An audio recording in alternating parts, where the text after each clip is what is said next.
VOA 세계뉴스입니다. 조 바이든 대통령이 오늘 백악관에서 일본, 호주, 인도 정상들과 영내 4자 협의체 쿼드 정상회의를 갖습니다. 이날 정상회의는 대면 회담으로 열립니다. AP통신은 회의에서 바이든 대통령이 중국의 경제적, 군사적 위협에 대한 대응에 초점을 둔 미국의 외교 정책을 공유할 것으로 전망했습니다. 통신은 특히 최근 미국, 영국, 호주가 별도의 새 안보 협력체 아쿠스를 발족한 데 대해 일본과 인도가 환영 성명을 낸 점을 거론하며 이번 쿼드 정상회의에서도 중국의 도발적 군사 움직임 확대에 따른 4개국 간 공조에 초점을 맞출 것이라고 전망했습니다. 이 밖에 선진국과 후진국 간 신종 코로나 바이러스 접종 불균형 문제와 기후변화 대응도 핵심 의제로 다룰 것으로 전망했습니다. 이날 쿼드 정상회의와는 별도로 바이든 대통령은 일본 스가 요시히데 총리, 인도 나렌드라 모디 총리와 각각 양자회담도 진행할 예정입니다. AP통신은 익명의 일본 외무성 관계자의 말을 인용해 스가 총리가 바이든 대통령과의 양자 정상회담에서 중국, 아프간, 코로나 바이러스 대응 문제와 함께 최근 북한의 미사일 발사 문제도 핵심 의지로 제기할 방침이라고 보도했습니다. 일본 정부는 타이완이 최근 환태평양 경제 동반자 협정 CPTPP 가입을 신청한 데 대해 환영한다는 입장을 밝혔습니다. 모테기 도시미스 일본 외무상은 어제 뉴욕에서 기자들에게 타이완은 자유와 민주주의, 기본인권과 법의 지배를 등에서 일본과 근본적인 가치들을 공유하고 있는 핵심 우방이라며 이같이 밝혔습니다. 모테기 외무상은 이어 타이완의 가입 신청은 CPTPP 내 엄격한 규정에 따라 세심히 검토할 것이라고 말했습니다. 앞서 타이완은 중국이 CPTPP 가입을 신청한 지 엿새 뒤인 22일 가입 신청을 공표한 가운데 일본은 타이완과 중국에 대한 가입 승인 여부에 대해 상반된 입장을 밝혔습니다. 아소다로 일본 부총리는 중국의 CPTPP 가입 승인 여부에 대해 기존 회원국들은 국영회사에 대해 엄격한 규정을 적용하고 있다며 회의적 반응을 내놓았습니다. CPTPP는 미국이 주도했던 기존 환태평양 경제 동반자 협정 TPP에서 도널드 트럼프 전 미국 대통령 재임 시절인 2017년 미국이 탈퇴하자 일본과 호주 등 나머지 11개 나라가 2018년 12월 출범시켰습니다. 아프리카 나라 정상들이 유엔 총회에서 세계적 백신 수급 불균형 실태를 강하게 비판했습니다. 이드리스 데비 차드 대통령은 어제 유엔 총회 기조연설에서 백신 접종이 미비한 나라는 새로운 변이 바이러스 형성의 원천이 된다고 지적하며 최근 유엔과 세계보건기구 WHO가 모든 나라들의 공평한 백신 접종을 강조하고 있는 점에 사의를 표명했습니다. 남아프리카 공화국 시릴 라마포사 대통령도 이날 연설에서 백신이야말로 인류가 갖고 있는 최고의 방어 무기임에도 국제사회가 백신 수급과 관련해 연대와 협력에 기초한 원칙들을 지키지 않고 있는 데에 대해 강한 우려를 갖고 있다고 말했습니다. 앙골라 주앙 로렌스 대통령도 백신 수급 불균형을 지적하며 일부 국가들이 세 번째 추가 접종을 허용하는 동안 아프리카 대부분 국민들은 첫 번째 주사조차 맞지 못하고 있다고 비판했습니다. 나미비아 하게 게인고브 대통령은 이런 불균형 상황을 백신 아파르트헤이트라고 부르며 과거 남아공이 취한 백인 주도의 인종차별 정책과 다를 바 없다고 밝혔습니다. 이날 아프리카 나라 정상들은 지적재산권 면제를 통해 신종 코로나 백신을 생산할 수 있도록 허용하는 방안을 지지해 줄 것을 촉구했습니다. 세계보건기구 WHO는 앞서 지난 15일 아프리카 전체 국민들의 백신 접종률이 4%에도 미치지 못한다고 발표했습니다. 미국 정부의 IT 특사가 최근 멕시코 국경 일대에 몰려든 IT 난민을 추방한 바이든 행정부의 조치를 비판하며 사임했습니다. 데니얼 푸트 특사는 어제 토니 블링컨 국무장관에게 보낸 서한을 공개하면서 자신은 수천 명의 IT 난민과 불법 이민자들을 IT로 추방하는 미국의 비인간적이고 역효과를 야기하는 결정에 함께하지 않겠다고 밝혔습니다. 세계뉴스 김동윤입니다.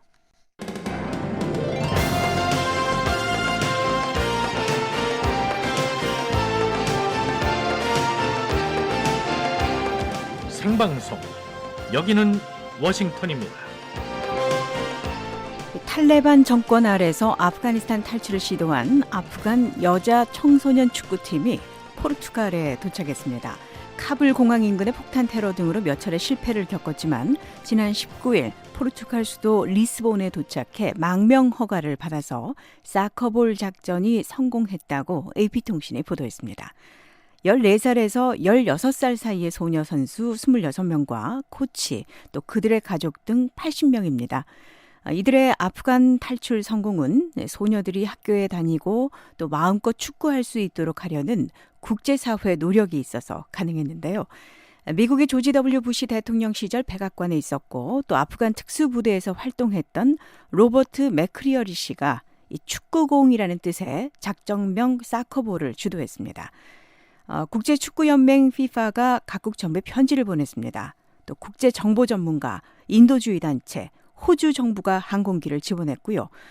위험을 감수한 탈출 과정에 있던 소녀들이 동요하지 않도록 해외에 정착한 전직 아프간 여성 축구 선수들이 인터넷 화상 전화로 이들의 심리적 안정을 살피면서 급박한 여정을 도왔습니다. 선배 선수들은 소녀들은 이제 꿈꿀 수 있습니다. 마음껏 축구할 수 있습니다. 라고 소감을 전했고요. 소녀들은 세계적 축구 선수 포르투갈 출신의 크리스티아누 호날두 선수를 만나고 싶다고 했다는군요. 포르투갈에서 자유를 찾은 아프간 소녀들, 환한 얼굴과 승리의 V자를 남긴 기념사진만큼 밝은 내일이 펼쳐지길 응원합니다. 생방송 여기는 워싱턴입니다. 저는 도성민이고요. 생생하고 정확한 미국 소식, 세계 소식 전해드립니다. 지구촌 오늘 아메리카 나우에 이어서 시사상식 ABC, 오늘의 뉴스 용어로 사용 후 핵연료에서 플루토늄과 우라늄 등을 뽑아내서 전기 생산에 사용하는 것을 말하는 핵연료 재처리를 알아봅니다. 주간 프로그램 뉴스 따라잡기에서는 제76회 총회를 열고 있는 유엔이 출범하게 된 배경, 도전과제, 평가 등을 짚어봅니다. 뉴스 속 인물은 에브라임 라이시 이란 대통령입니다.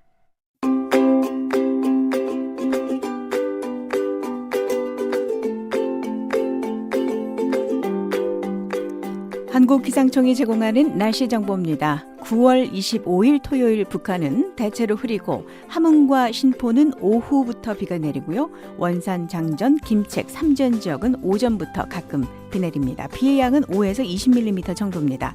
또 일요일도 비슷한 날씨가 이어집니다. 삼전의 아침 기온 6도까지 떨어집니다. 풍산 장지는 8도, 함흥은 15도, 원산 장전과 원산은 16도에서 17도 사이입니다. 함경북도는 12도에서 14도에서 아침을 시작하고요. 서쪽은 평양, 남포, 개성, 신의주 17도, 자강도 아침 최저 12도 안팎입니다. 낮에는 삼지연이 17도까지만 오르겠고 장전 원산 25도, 함흥 26도, 서쪽은 자강도 지역이 20도에서 24도 사이, 신의주 23도, 평양 개성 25도, 황해도 용현은 26도로 가장 높은 기온입니다. 동해상 흐리고 가끔 비 내립니다. 서해는 흐리고 먼바다 쪽이 오전 한때 비 내리겠습니다. 물결은 동해상이 0.5에서 2m로 오전에 먼바다 쪽 물결이 높겠고요. 서해는 0.5에서 1m로 비교적 잔잔하겠습니다. 살아있는 뉴스, 손에 잡히는 뉴스, 생방송 여기는 워싱턴입니다.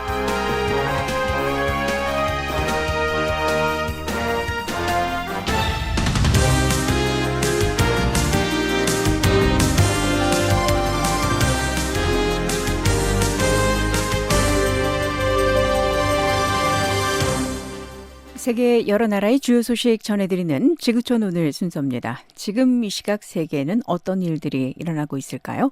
박영석 기자와 함께하겠습니다. 안녕하십니까? 네, 안녕하십니까? 오늘 어떤 소식입니까?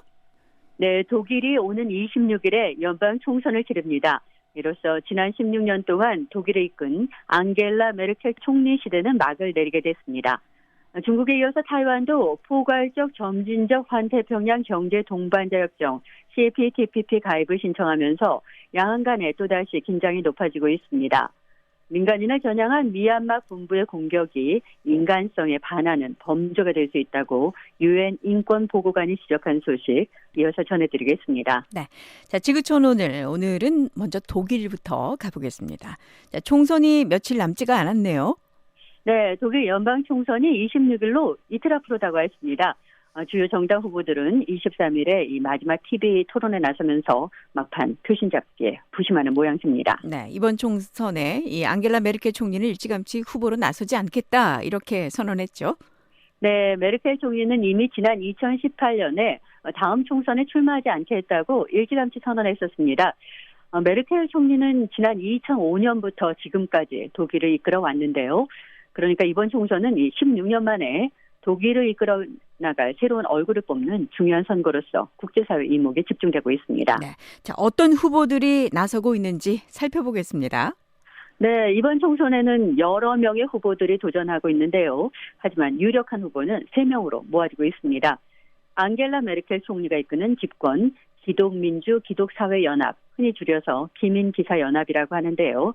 여기에 아르만 라셰트 후보, 그리고 중도좌파 정당인 사회민주당, 이 3인당의 올라프 숄츠 후보, 그리고 녹색당의 아날레라 베어보크 대표의 이 3파전으로 전개되고 있습니다. 네, 자, 지지율 판세는 어떻습니까? 네, 각종 여론조사를 보면요. 이번 주 초까지만 해도 이 3인당이 기민기사연합을 상대로 제법 앞섰는데요.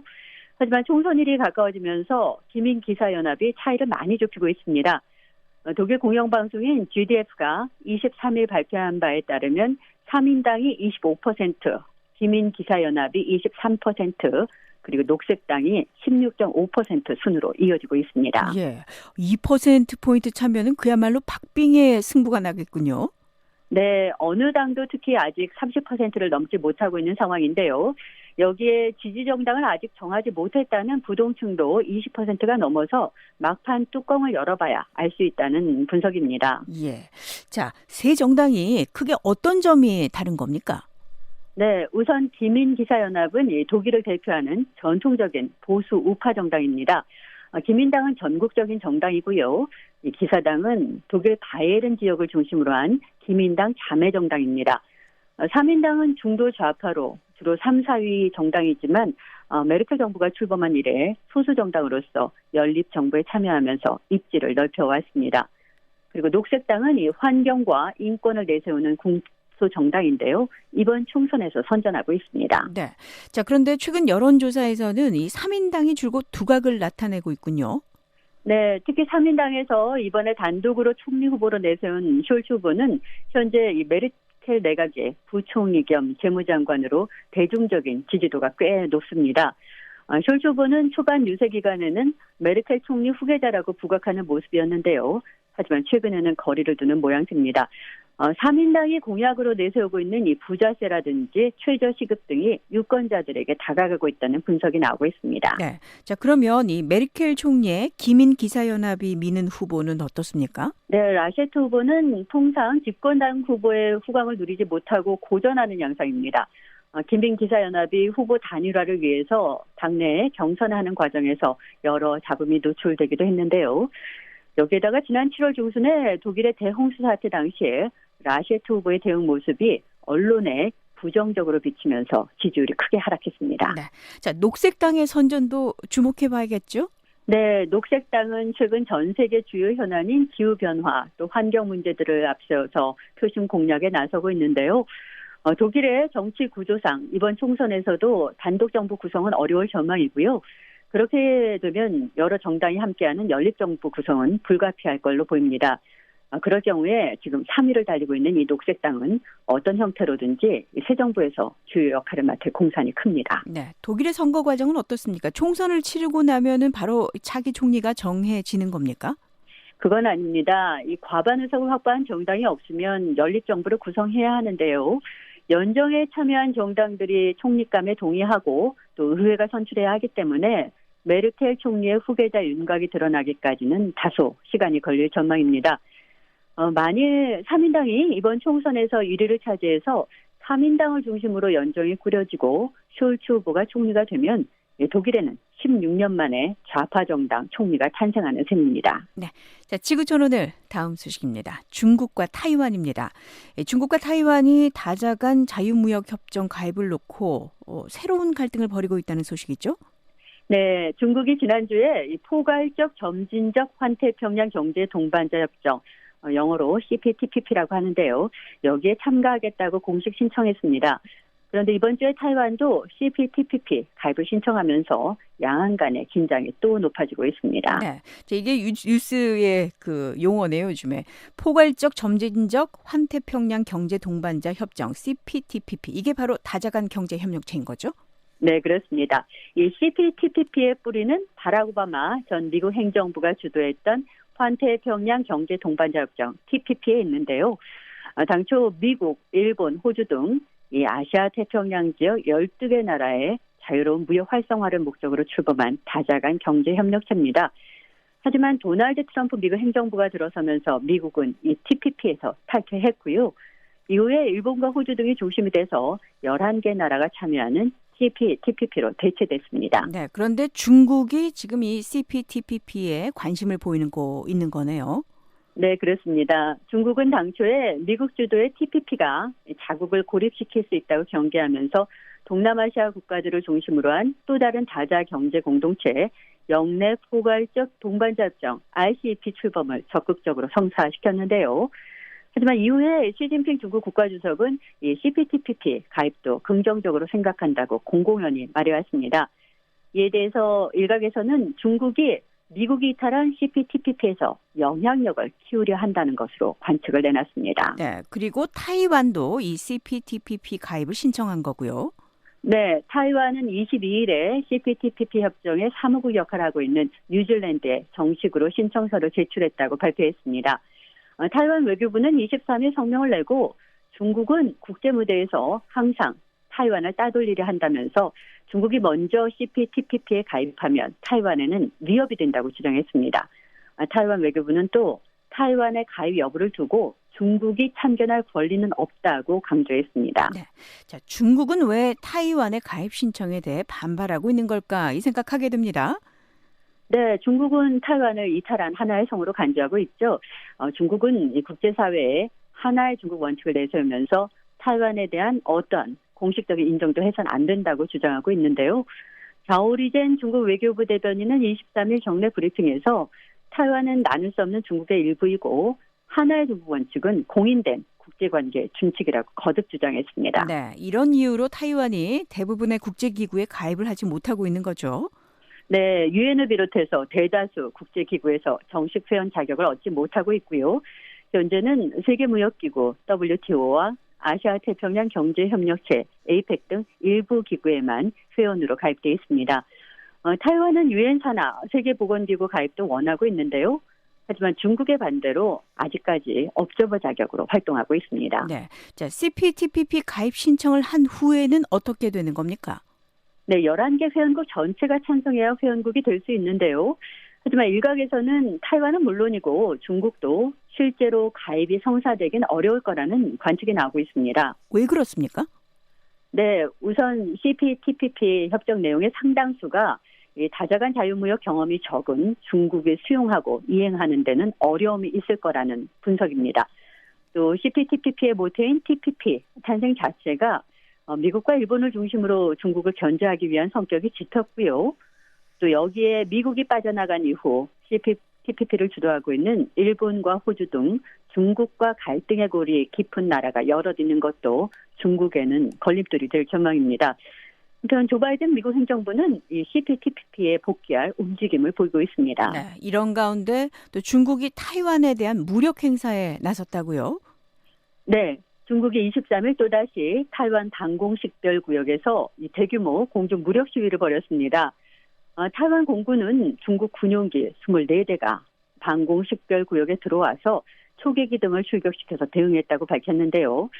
중국의 이 무력 시위는 지난해 가을 이후 세 번째로 큰 규모였습니다. 네, 지구촌 오늘 한 가지 소식 더 보겠습니다. 미얀마에서 군부가 민간인들을 공격하는 것이 심각한 범죄에 해당한다는 지적이 유엔에서 나왔습니까? 네, 토머스 앤드루스 유엔 미얀마 인권특별보고관이 20일에 유엔 인권이사회에 보고한 내용인데요. 앤드루스 인권보고관은 미얀마 군부의 민간인들을 겨냥한 공격이 인간성에 반하는 범죄에 해당할 수 있다고 지적했습니다. 네, 미얀마 군부가 이 자국 민간인들을 공격하는 이유가 뭡니까? 네, 미얀마 군부는 지난 2월 1일에 쿠데타를 일으켜서 민간 정부를 무너뜨렸습니다. 그러자 군부에 저항하는 사람들이 나왔는데요. 군부가 이들을 대응하는 과정에서 민간인들을 공격하고 있는 겁니다. 네, 이 군부 쿠데타가 발생한 이후에 미얀마에서 많은 사람들이 목숨을 잃었죠. 네, 앤드루스 인권보고관은 1,100명 이상 사망했다고 밝혔습니다. 또 최소한 8,000명이 임의로 체포됐고 23만 명 이상이 살던 곳을 강제로 떠나야 했다고 앤드루스 인권보고관은 전했습니다. 네, 이 과정에서 아주 잔혹한 인권유린 행위가 있었던 것으로 알려졌는데요. 네, 앤드루스 인권보고관이 인권이사회에 제출한 보고서에는 이런 사례들이 자세히 나와 있는데요. 이 보고서에는 군부가 거리 시위대를 살해하거나 체포한 사람들을 구타 또는 고문하고 폭탄이나 로켓 추진 수리탄으로 마을 전체를 공격한 사례 등이 담겼습니다. 네, 이런 공격으로 또 아이들도 희생됐다는 보도도 있었죠. 네, 그렇습니다. 앤드루스 인권보고관은 지난 7월부터 14개월에서 17세 사이 아이들 가운데 최소한 75명이 군부의 공격으로 숨졌다고 전했는데요. 희생자들은 군 차량에 치이거나 총격 또는 포격으로 사망했다고 설명했습니다. 앤드루스 인권보고관은 또 아이들이 고문을 당했다는 믿을 만한 보고도 있었다고 밝혔습니다. 네, 군부가 아이들을 공격했을 뿐 아니라 고문까지 했다는 말인가요? 네, 그렇습니다. 또 미얀마 군부는 체포영장이 나왔지만 경찰이나 군이 찾을 수 없는 사람들의 가족을 납치하는 등 집단 체벌도 자행하고 있다고 앤드루스 인권보고관은 전했습니다. 네, 지금 군부에 반대하는 민주화 진영이 무력으로 군사정권과 싸우고 있죠. 네, 민주화 진영이 결성한 국민통합정부가 무장조직인 시민방위군을 결성해서 미얀마 정부군과 맞서고 있습니다. 한편 미첼 바첼레트 유엔 인권최고대표는 이와 관련해서 미얀마가 격화하는 내전 가능성에 직면해 있다고 지적했습니다. 네, 그렇다면 이런 상황에서 미얀마의 인권 유린 상황을 어떻게 해결할 수 있을까요? 네, 앤드루스 보고관은 대화를 통해서 해결될 일이 아니라면서 국제사회가 단합해서 미얀마에 경제 제재를 가해야 한다고 촉구했습니다. 미얀마 석유 가스 공사 등에 대한 제재로 미얀마 군부의 자금줄을 끊거나 민관용 또는 군수용으로 사용할 수 있는 이중용도 기술, 무기에 대해서 금수 조처를 하는 것도 한 방안이라고 말했습니다. 네, 지구촌 오늘 여기까지 듣습니다. 박영서 기자였습니다.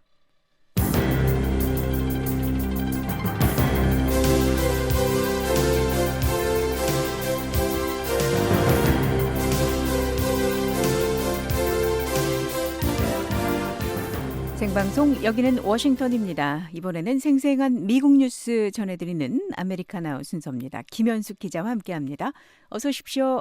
네, 안녕하십니까? 오늘은 어떤 소식입니까? 네, 미 식품의약국 FDA에 이어 미 질병통제예방센터 CDC도 고령층과 취약계층에 대한 신종 코로나 바이러스 감염증 부스터샷, 즉 백신 추가 접종을 승인했습니다. 의사당 난입 사건을 조사 중인 하원특별위원회가 도널드 트럼프 전 대통령 측근 4명에게 소환장을 보냈습니다. 이어서 최근 여론조사에서 조 바이든 대통령에 대한 지지도가 하락세를 보인다는 내용 전해드리겠습니다. 네, 아메리카나우 오늘 첫 소식 신종 코로나 바이러스 관련 소식입니다. 미국 보건당국이 이 신종 코로나 바이러스 감염증 백신의 부스터샷, 즉 추가 접종을 최종 승인했네요. 그렇습니다. 미 질병통제예방센터 CDC가 23일 65세 이상 고령층과 취약계층을 대상으로 화이자사의 코로나 부스터샷을 승인했습니다. 전날인 22일 미 식품의약국 FDA에 이어서 CDC의 승인까지 떨어지면서 이제 미국에서는 본격적으로 부스터샷 접종이 시행에 들어갈 수 있게 됐습니다. CDC가 이렇게 승인 결정을 내리게 된 이유부터 보겠습니다. 예, 로셰 월런스키 CDC 국장이 23일 성명을 내고 이 복잡하고 때로는 완벽하지 않은 자료를 가지고도 건강을 증진하는 권고안을 만들어내는 것이 우리의 책무라고 밝혔습니다. 이어 팬데믹 상황에서 불확실성이 있지만 우리는 가장 큰 이익을 줄 것으로 예상되는 조처를 해야 한다며 CDC 자문기구인 예방접종자문위원회에 이 화이자 백신 부스터샷 접종 권고안에 따라 최종 서명했다고 밝혔습니다. 네. 자, 예방접종자문위원회는 어떤 사람들이 이 부스터샷을 맞아야 한다고 권고했습니까?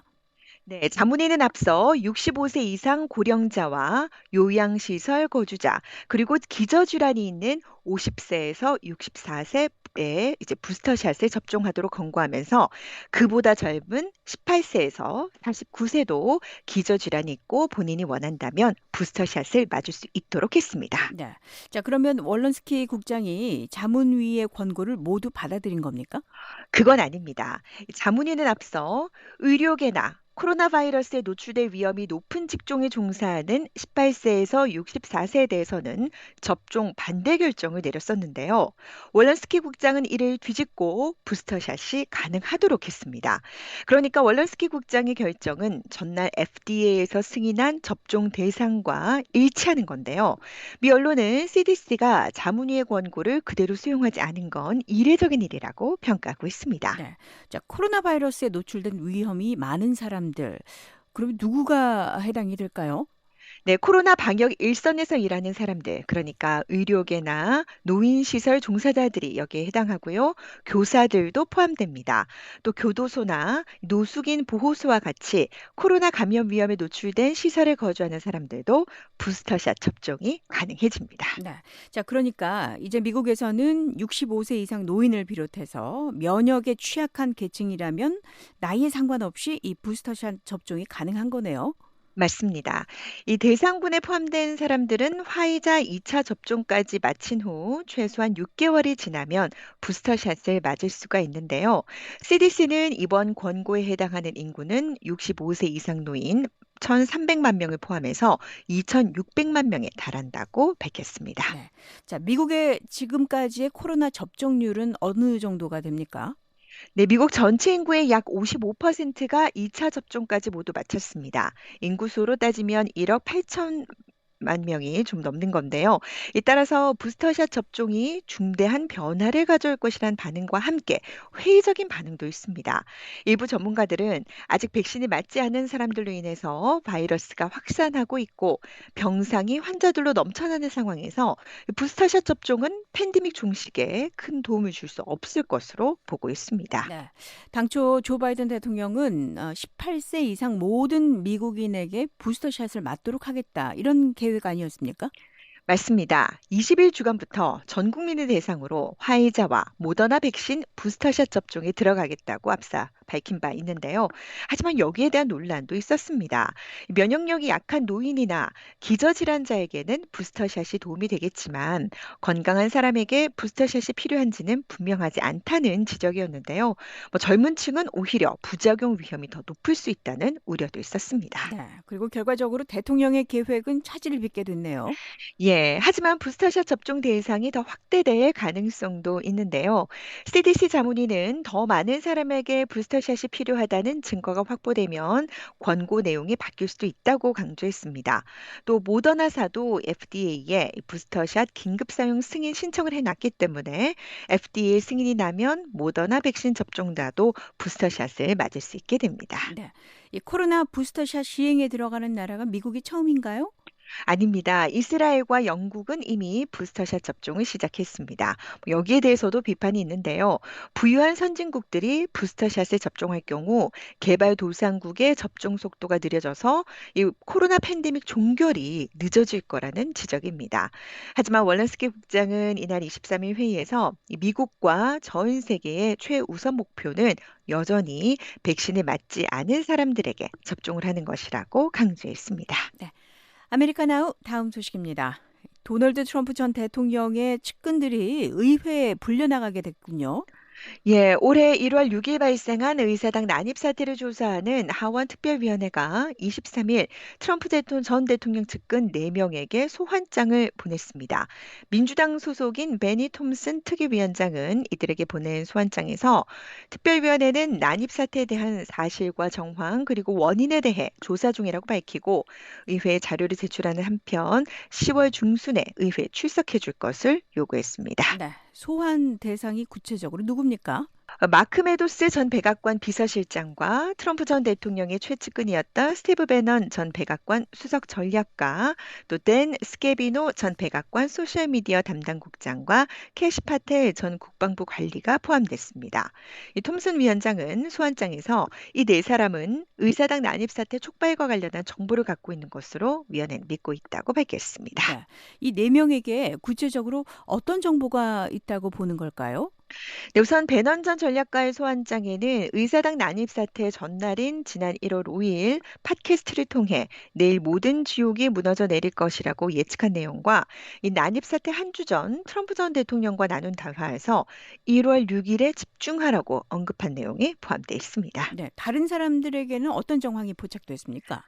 예, 메도스 전 비서실장은 의사당 난입 사태 몇 주 전부터 이 트럼프 대통령의 대선 패배 결과를 뒤집기 위해 주 정부 당국자들과 연락하며 이번 대선이 부정선거였다는 주장이 확산하도록 압박했다고 지적했습니다.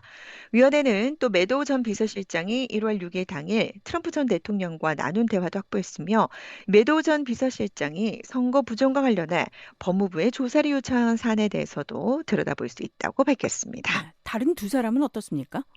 네, 스케비노 전 국장은 1월 5일 바이든 대통령의 당선 인증을 막기 위해 어떻게 의원들을 설득한 것인가를 두고 트럼프 전 대통령과 논의를 했다고 위원회는 지적했는데요.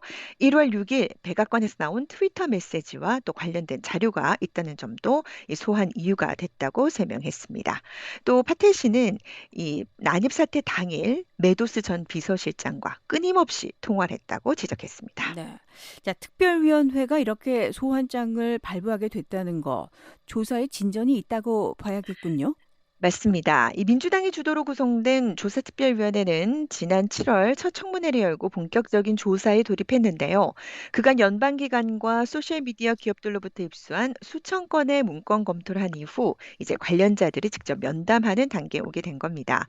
이 특별위원회 목적은 1월 6일 의사당 난입 사태의 책임이 누구에게 있는지 규명하고 유사한 사건의 재발을 막는 데 있습니다. 네. 자, 트럼프 전 대통령 측 쪽에서는 어떤 반응이 나왔습니까? 예, 측근 소환 소식에 트럼프 전 대통령이 바로 성명을 냈는데요. 대통령 특권과 다른 근거들을 동원해 소환장에 맞서 싸우겠다고 밝혔습니다. 자, 그러면서 마녀 사냥은 절대 끝나지 않을 것이라고 주장하며 위원회의 소환 결정을 비판했습니다. 네. 아메리카나우 한 가지 소식 더 보겠습니다. 최근 잇따라 실시된 여론조사에서 조 바이든 대통령에 대한 지지도가 떨어지는 결과가 나왔다고요. 그렇습니다. 가장 최근 나온 건 여론조사 전문기관인 갤럽이 지난 22일에 발표한 내용인데요. 자, 바이든 대통령의 임무 수행에 대한 지지도가 43%로 나왔습니다. 갤럽은 이번 수치가 바이든 대통령 취임 이후 가장 낮은 수준이라고 지적했는데요. 자, 이에 더해서 바이든 대통령을 지지하지 않는다는 응답이 53%로 처음으로 부정이 긍정을 넘어섰습니다. 네. 바이든 대통령의 지지율 추세는 어떻게 나타나고 있습니까? 예, 갤럽은 이번 발표에서 지난 1월부터 9월까지 지지율을 공개를 했는데요. 첫 1월의 지지율은 57%로 시작해서 지난 6월까지는 안정적으로 50%대 중반을 유지했습니다. 자, 하지만 7월에 처음으로 50%를 기록한 뒤에 8월에는 지지율이 49%로 40%대에 진입했는데요. 이 한 달 만에 6%포인트나 더 떨어졌습니다. 네. 이 최고 지지율을 기록했을 때와 비교하면 14%포인트 하락한 겁니다. 네. 그 지지율 결과나 변화에 민주당, 공화당 또 무소속에 따른 그런 차이가 있습니까? 네, 바이든 대통령에 대한 이 정당 간의 지지율 차이는 사실 큰 차이가 없습니다. 자, 민주당원은 1월 지지율 98%를 시작으로 9월에 90%까지 계속 90%대 이상을 기록했고요. 공화당원은 지난 1월 11%를 시작으로 평균 99%를 유지했습니다. 자, 관건은 무소속인데요.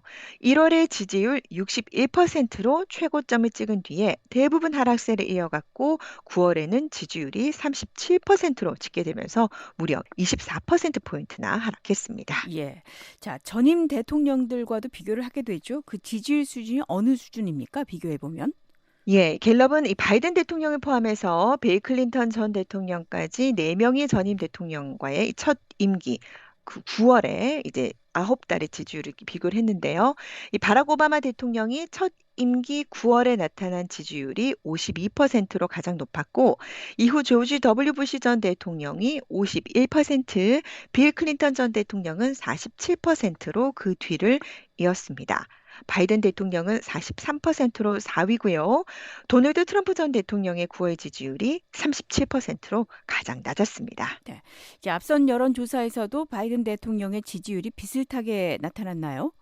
네, 그렇습니다. 지난 21일에는 아이오와주에서 실시한 여론조사가 발표됐는데 바이든 대통령에 대한 지지율이 31%로 지지하지 않는다는 응답자인 62%의 딱 절반에 그쳤습니다. 이 지지율은 지난 6월에 비해서 12%포인트나 떨어진 거고요. 또 퀴니피액 대학에서 실시한 여론조사가 14일에 발표됐는데 여기선 바이든 대통령에 대한 지지율이 42%로 나타나면서 지지하지 않는다는 응답 50%보다 낮았습니다. 또 지난 20일에 발표된 하버드 해리스 여론조사에선 바이든 대통령에 대한 긍정적인 평가가 이 트럼프 전 대통령보다도 2%포인트 낮은 46%로 나타나기도 했습니다. 네. 바이든 대통령의 지지율이 떨어진 이유로는 어떤 것들이 있습니까? 예, 국내외적인 요인이 복합적으로 작용한 것으로 풀이됩니다. 우선 대외적 이슈로는 아프가니스탄에서의 미군 철수 문제가 있습니다. 이 퀴니피엑 설문조사를 보면 비록 대다수의 미국인이 아프간에서의 철군에 동의했지만 이를 시행하는 방법이 적절하지 않았다고 답한 응답자가 많았습니다. 이 철군 과정에서 이 폭탄 테러로 13명의 미군이 목숨을 잃었고 미군이 이에 대한 대응으로 실시한 폭격으로 이 민간인이 숨지는 사고가 발생한 것 등이 반영된 것으로 풀이됩니다. 네. 국내적인 요인으로는 어떤 것들이 있죠? 예, 델타형 변이에 의한 신종 코로나 바이러스의 재확산입니다. 이 9월 초에 발표된 워싱턴 포스트 신문과 ABC 방송의 합동 여론조사 결과에서는 이 바이든 대통령이 코로나 팬데믹 상황을 잘 관리하고 있다는 응답자가 52%였는데요. 이는 앞선 6월 조사보다 10%포인트나 떨어진 수준이었습니다. 이외에도 최근 불거지고 있는 미국과 멕시코 국경에서의 불법 이민자 처리 문제 등도 바이든 대통령의 지지율에 부정적인 영향을 미친 것으로 보입니다. 네. 아메리카나우 오늘은 여기까지 듣습니다. 김현수 기자였습니다.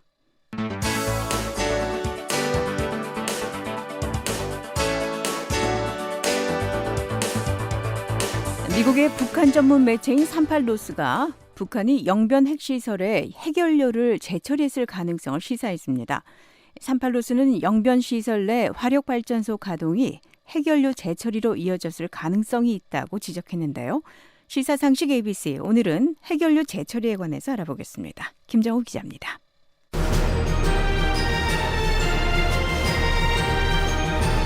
핵연료 재처리는 사용 후 핵연료로부터 플루토늄과 우라늄 등을 뽑아내 이를 전기 생산에 다시 사용하는 것을 말합니다. Nuclear fuel is typically used in the reactor for 3 to 5 years. After removal, it is stored underwater, which provides 원자로를 5년 정도 쓰면 안에 넣은 핵연료의 효율이 낮아집니다. 그래서 핵연료를 꺼내서 새 연료로 교체하는데요. 이때 나오는 연료가 사용 후 핵연료입니다. 사용 후 핵연료에는 다시 연료로 사용 가능한 우라늄과 플루토늄이 있습니다. 그래서 이를 추출해 다시 사용하도록 하는 것이 재처리입니다. 사용 후 핵연료를 재처리하는 방식으로는 크게 습식 처리와 건식 처리가 있습니다. 습식 처리의 경우 질산 등을 사용해 사용 후 핵연료에 있는 우라늄과 플루토늄을 순수하게 개별 분리 회수할 수 있습니다. 이 습식 처리에는 퓨렉스 공법이 대표적입니다. 반면에 건식 처리는 핵 확산 위험성을 최소화하기 위해 플루토늄의 단독 분리 회수를 차단하는 것이 주요 특징입니다. 그래서 건식 처리를 재활용 기술이라고도 하며 파이로 프로세싱 등이 대표적인 공법입니다. In demanding that Iran not start producing plutonium and reduce its stockpile of highly enriched uranium. 핵연료 재처리를 통해 핵폭탄 제조가 가능한 플루토늄을 추출할 수 있기 때문에 국제조약에 따라 영국, 프랑스, 러시아, 인도 등 일부 국가에만 재처리가 허용되고 있습니다. 미국은 현재 민간 핵연료 재처리 시설을 운영하고 있지는 않으며 사용 후 핵연료를 직접 처분합니다. 미국은 지난 2006년 고준위 폐기물 발생량 및 핵 확산 위험 감소와 원자력 이용 확대를 위한 4대 목표와 7대 전략 요소를 담은 국제 원자력 에너지 파트너십을 발표했습니다. 이는 기술적으로 개선된 고속로 및 핵 확산 저항성이 있는 원자로를 개발하고 플루토늄을 분리하지 않는 핵연료 재순환 기술을 개발하는 것이 핵심 내용입니다. 일본은 지난 1956년 원자력의 개발 이용에 관한 장기 기본 계획을 수립했습니다. 이후 플루토늄의 활용, 고속로 개발, 재처리를 일관되게 추진해 왔습니다. It also focused renewed attention on the dangers of keeping the reactor's highly radioactive spent fuel. 핵연료 재처리는 경제성, 안전성, 핵 확산 문제, 그리고 실현 가능성 등을 놓고 논란이 많습니다. 찬성하는 사람들은 핵연료 재처리로 핵연료를 재활용할 수 있어 경제성이 높고 핵 폐기물을 줄일 수 있다고 주장합니다. 반면에 재처리가 비용이 많이 들어 실제로는 경제성이 낮고 안정성을 보장할 수 없으며 핵 확산을 조장한다는 위험을 들어 이에 반대하는 사람들도 있습니다. 네, 시사상식 ABC 오늘은 핵연료 재처리에 관해 알아봤습니다. 지금까지 김정우였습니다.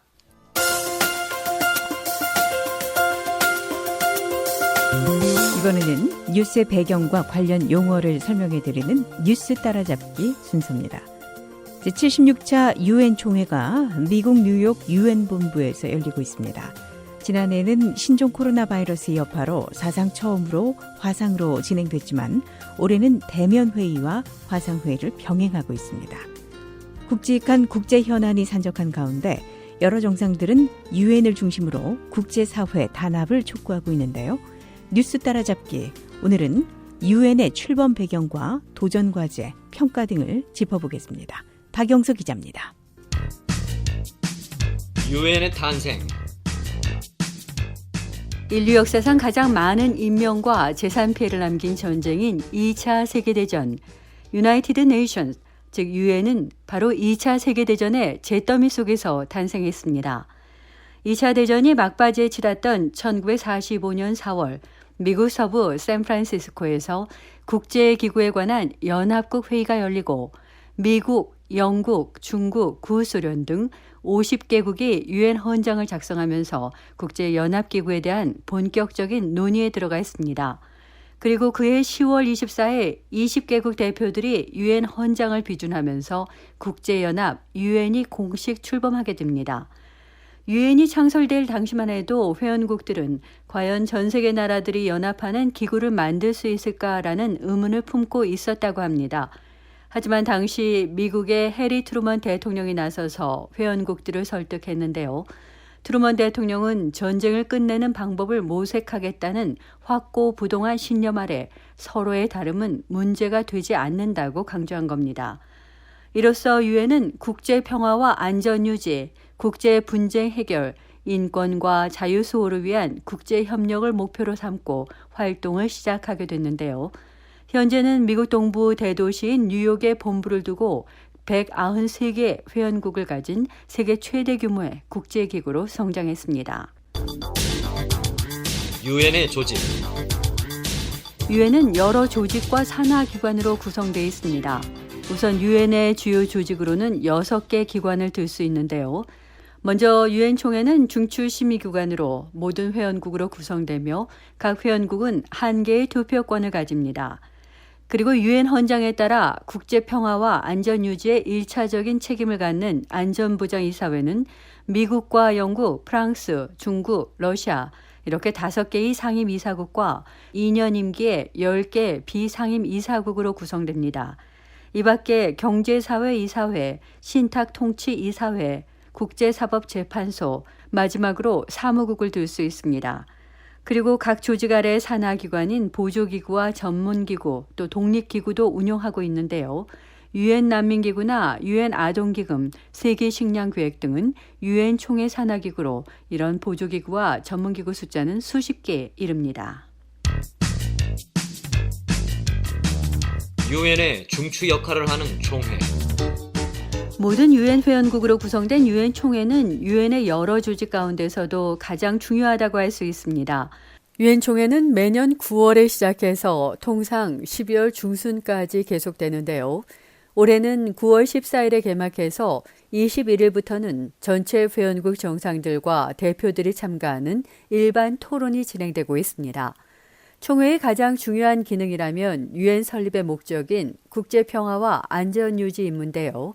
군축과 군비 규제를 포함해서 평화 유지에 관한 원칙을 심의하고 권고합니다. 또 총회는 국제 협력 강화를 위해서도 노력하고 있는데요. 정치, 경제, 사회, 법률, 교육, 보건 등 각 분야에서 국제 협력을 촉진하고 장려한다는 목표를 갖고 있습니다. 세상을 바꾼 유엔 총회 결의들. 유엔 총회에서는 매년 수많은 결의안이 제출되고 채택됩니다. 그중에는 역사를 바꾼 것으로 평가받는 의미 있는 결의가 많이 있는데요. 그 가운데 가장 유명한 유엔 총회 결의는 1948년 12월 제3차 총회에서 채택된 세계 인권 선언이 꼽힙니다. 또 2005년부터 현재까지 매년 유엔 총회에서 꾸준히 채택된 북한 인권 결의안도 의미 있는 성과로 꼽히는데요. 북한 내 심각한 인권 침해와 탈북자 강제 송환과 처벌 등에 대한 우려를 담은 결의가 북한 인권에 대한 세계의 경각심을 불러일으켰다는 평가를 받고 있습니다. 유엔 안전보장이사회. 유엔 안전보장이사회는 국제 평화와 안전 유지에 필요한 행동을 취할 책임과 권한을 가지는 유엔의 핵심 기관입니다.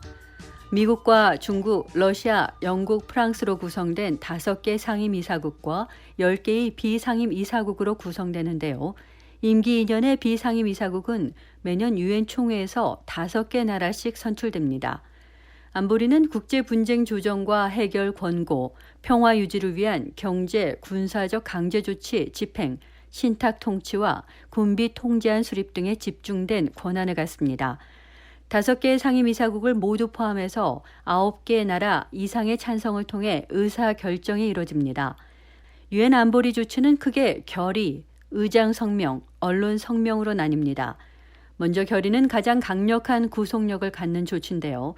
5개의 상임이사국의 반대가 없고 9개 이사국 이상의 동의를 얻어야 채택됩니다.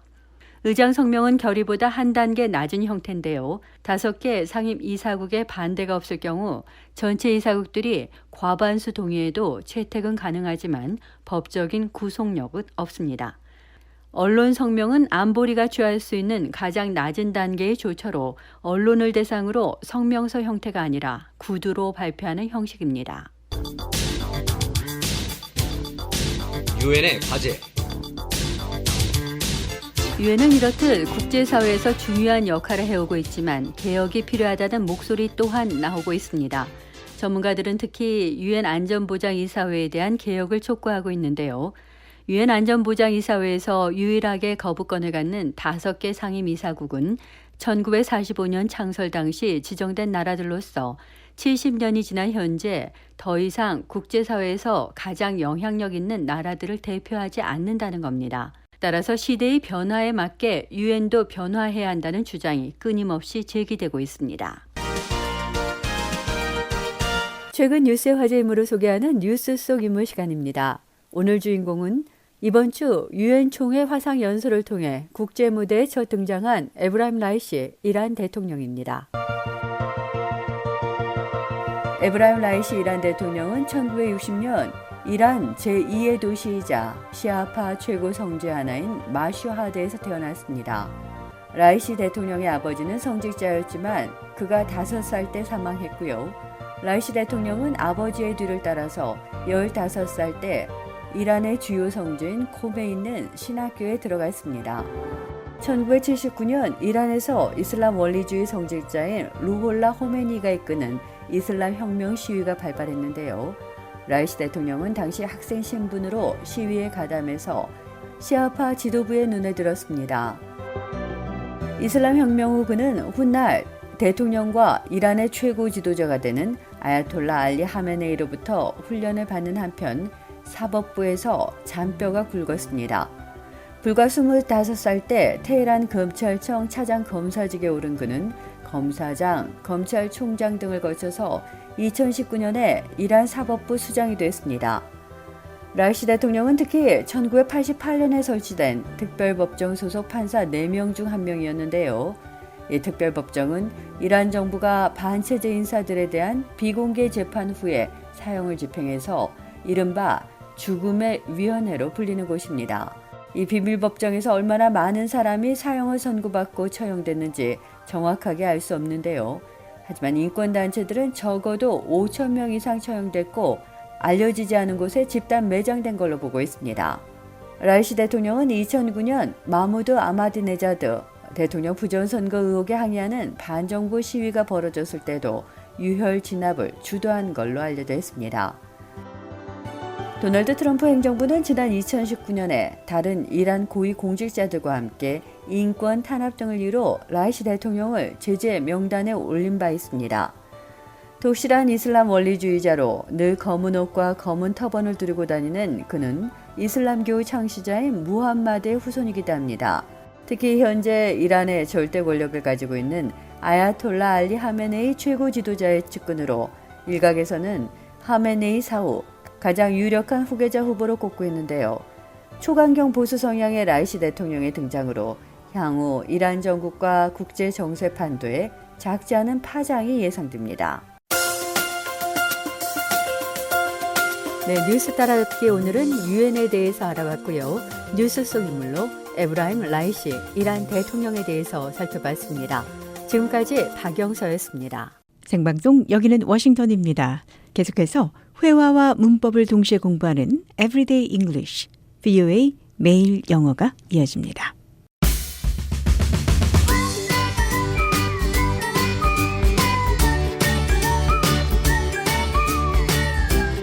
안녕하세요.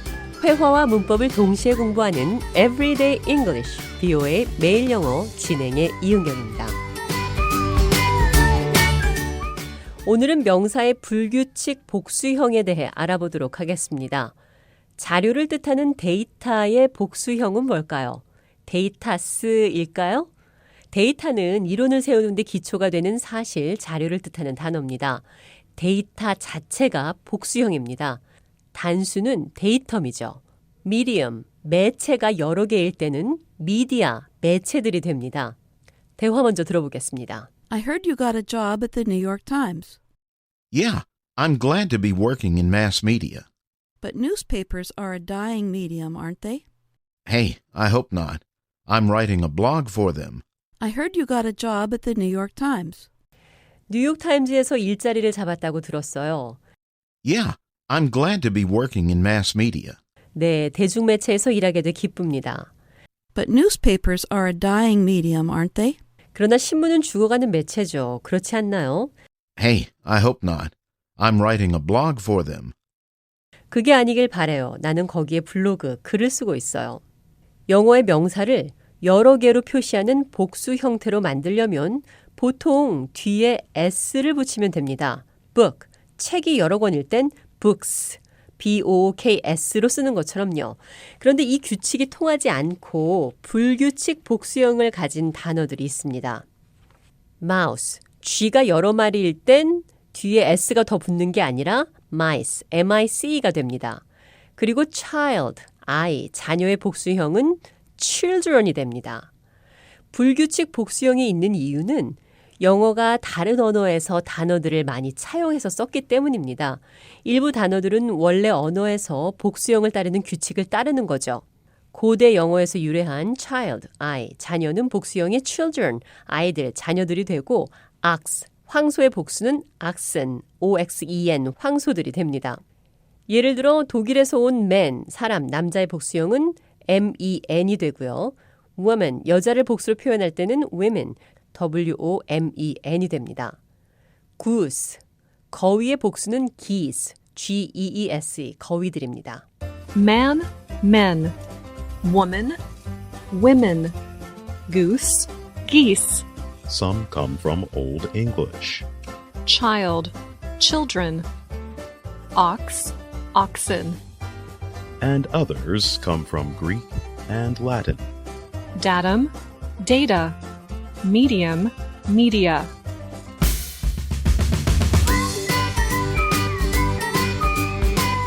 Everyday English, BO의 매일 영어. 오늘은 몇 가지 불규칙 복수형 살펴봤습니다. 생방송 여기는 워싱턴입니다. 오늘 준비한 소식은 여기까지입니다. 계속해서 세계 뉴스와 뉴스투데이 3부가 이어집니다. 진행의 도성문이었습니다. 함께해 주신 여러분 고맙습니다.